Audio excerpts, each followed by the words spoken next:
it's a dream that we are in this body, in this material world.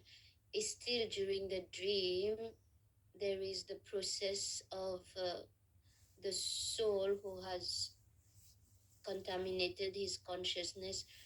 He's put in this dreaming state, but there is a real process during that dreaming state where he can purify his consciousness and go back home, right?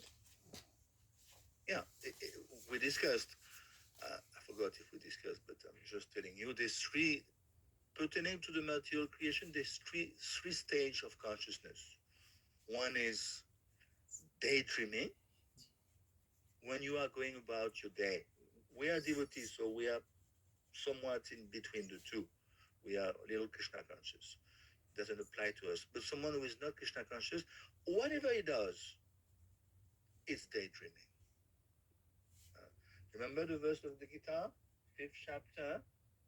Whether he passes through, he evacuates, he goes to the post office, he doesn't do anything. Who is acting?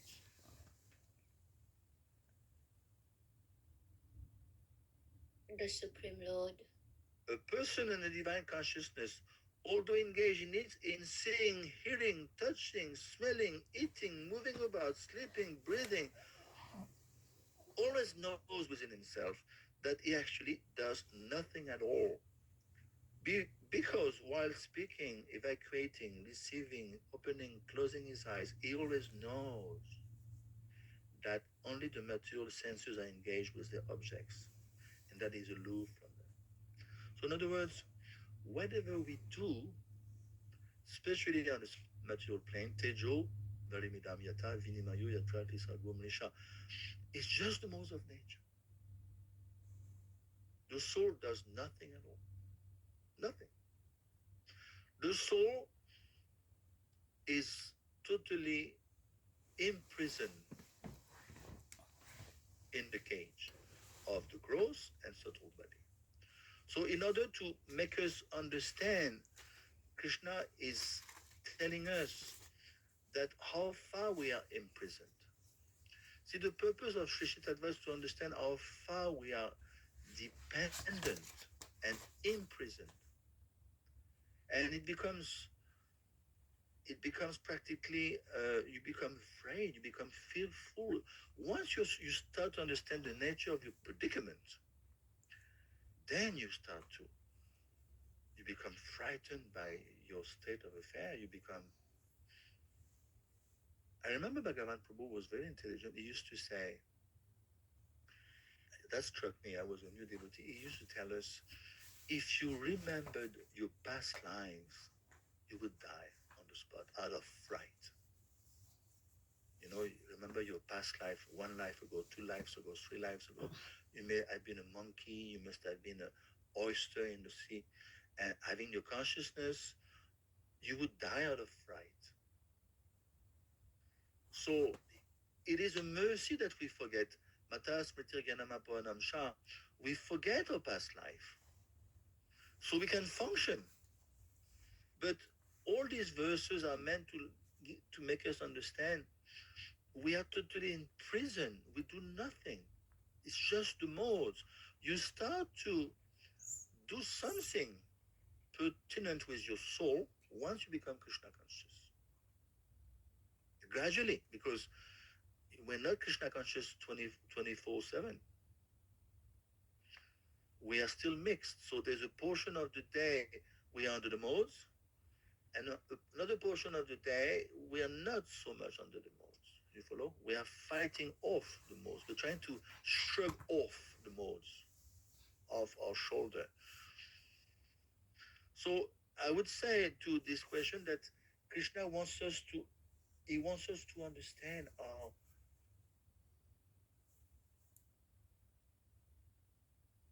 pathetic is our imprisonment in the material creation.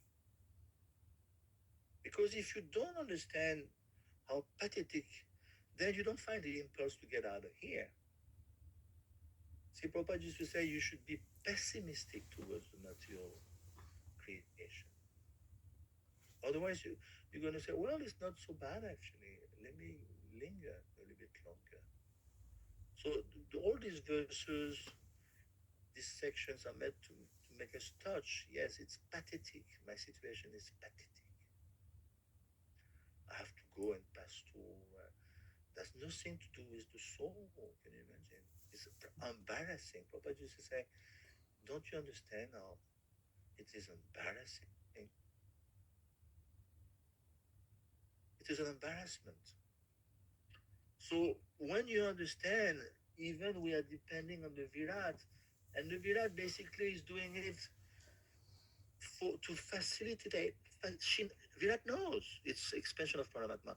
Unless I do it for me first, they won't be able to do it. I have to facilitate those boys and girls.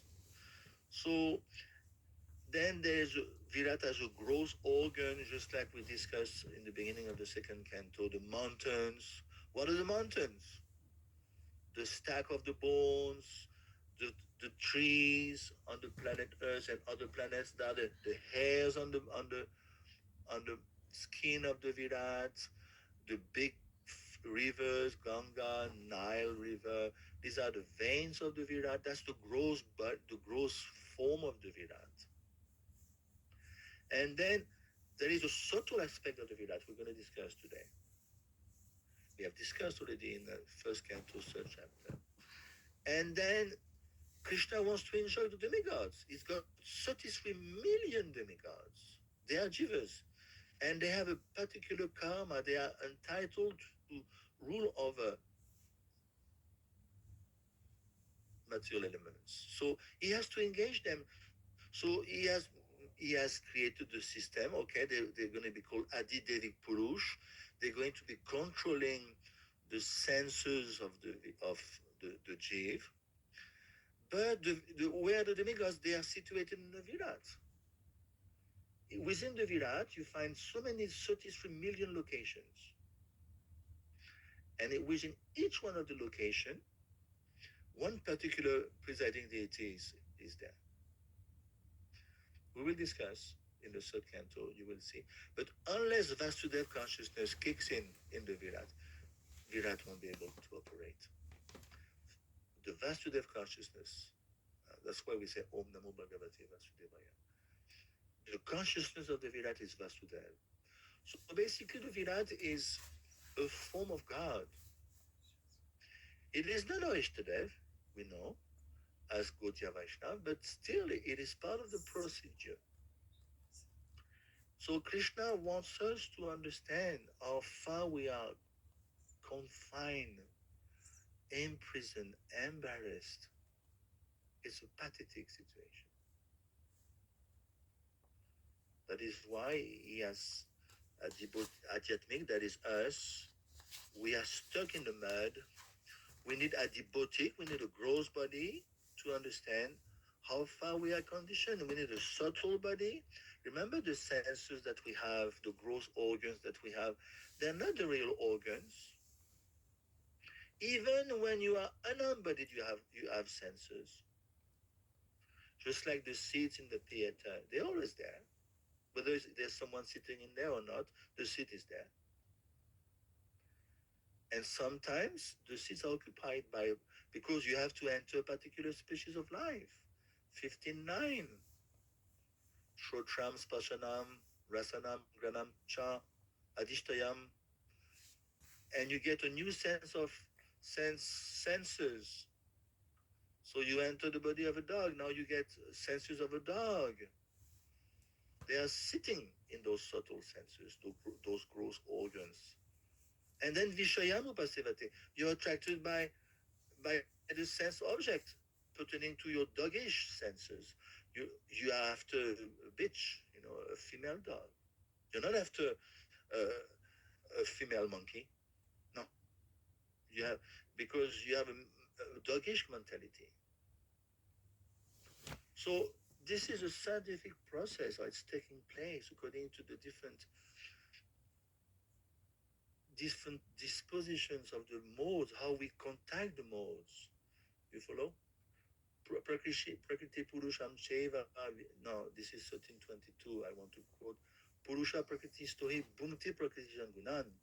How we contact the modes, that how we're going to want to enjoy in a particular way. You want to enjoy differently, he wants to enjoy differently. Sadasad Yoni, we enter good good yoni, bad yoni. So it's a very complex procedure because there's so many varieties of desire. So the modes are there.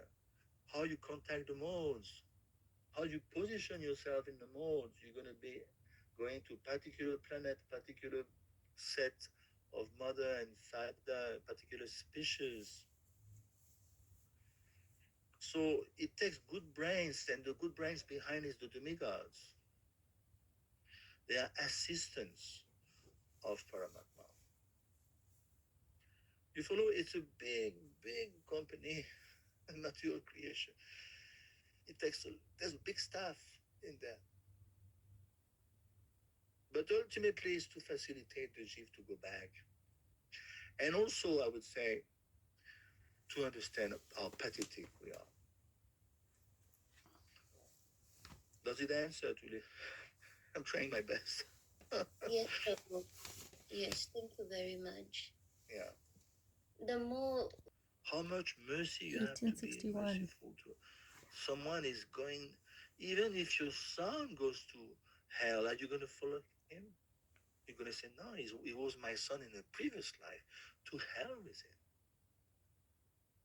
Krishna follows the jiv, even in hell, even in mahalower species of life, amoeba, microbes. Krishna is there, following, following, following, following. So that should trigger some love in you for Krishna, because you understand the predicament we are in, and how Krishna is by all means trying to retrieve us, even though we are so stubborn. So this is how it works. So now let's move on. You are clear on Ajatmic gist of this section. If you want, we can spend more time. I'm here to facilitate. Adhyatmic Purush. Eric, Moshe Prabhu, you clear on this three?